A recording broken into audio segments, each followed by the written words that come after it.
हे friends, अस्सलाम वालेकुम। Recipe करिस किचन में एक मज़ेदार सी रेसिपी जिसे आप वीकेंड पे बनाएं, हफ्ते में किसी भी दिन बना सकते हैं। इतनी लजीज और झटपट से बन जाने वाली। तो बिस्मिल्लाहिर्रहमानिर्रहीम, अस्सलाम वालेकुम। इसके लिए आपको सबसे पहले से चाहिए चिकन। चिकन लेना है आपने आधा किलो। इसके अंदर 2 टीस्पून 2 छोटे चाय के चम्मच होते हैं, वो आपने तंदूरी मसाला डालना है। चिकन तंदूरी मसाला चम्मच भर के डालेंगे, 2 छोटे छोटे।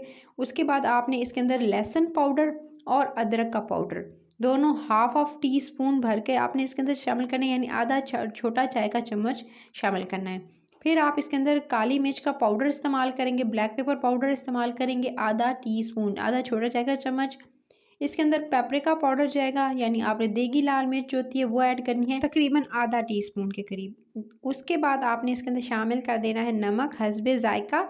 और नमक इसके अंदर तकरीबन 1 टीस्पून तो 1.5 टीस्पून। और इसके अलावा आपने इसके अंदर शामिल करना है आधा टीस्पून चाइनीज़ सॉल्ट, चाइना नमक। और उसके साथ ही आपने इसके अंदर जो है वो पहले मैंने थोड़ी सी जो है वो डाल दी थी मसल कर हाथों से कसूरी मेथी, तो 1 टीस्पून कसूरी मेथी भर के डालिएगा। फिर टमाटरों का पेस्ट शामिल कर रही हूँ, 3 से 4 टेबलस्पून भरकर आपने टमाटरों का पेस्ट शामिल करना है।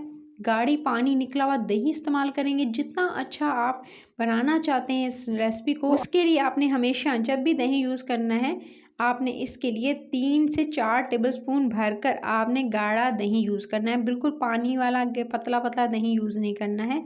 इससे बहुत अच्छी ये टिप देती चलूँ कि कौरमा भी बहुत अच्छा बनता है, या जो भी आप चिकन की रेसिपी बनाएंगे, चाहे चिकन की हो, मटन की हो, बीफ की हो, तो आपने उसके लिए इस तरह से गाढ़ा दही इस्तेमाल करना है। फिर तमाम मसाले और चीज़ें लगाकर आपने आधे घंटे के लिए इस पर लगाकर मैरिनेट होने के लिए रख देना है, ताकि चिकन जो है वो अच्छे से इसके अंदर जो फ्लेवर है मसालों का वो चिकन के अंदर चला जाए।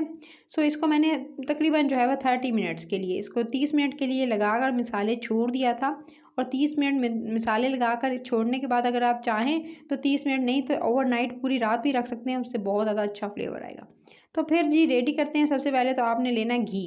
घी लेंगे इस रेसिपी के लिए, तकरीबन 2 टेबलस्पून भरकर घी के शामिल किए। फिर उसमें जो चिकन था वो आपने मैरिनेटेड चिकन इसके अंदर शामिल कर देना है। अच्छा, आप कह रहे होंगे ये सॉलिड क्यों है, ये मैंने फ्रीज़र से निकाला था। सो जी गाइस, इस पे सारा मसाला आपने जितना भी था वो इसके ऊपर डालना है, जो आपने रेडी किया था, और उसके बाद मसाला डाल के कवर करके छोड़ दीजिएगा। ये दे सकते हैं अब ये बिल्कुल एकदम जो है वो इस तरह से अलग हो चुका है।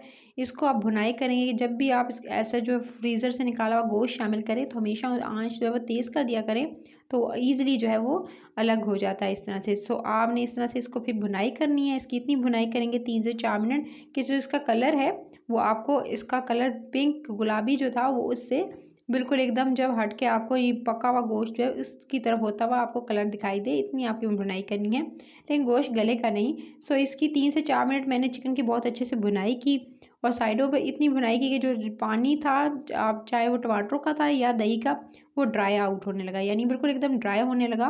तो उसके बाद आपने भुनाई करने के साथ ही जब अच्छे से भुनाई होगी 4 से 5 मिनट चिकन की, उसके बाद इसके अंदर तकरीबन गलाने के लिए आपने आधा गिलास पानी का शामिल करना है।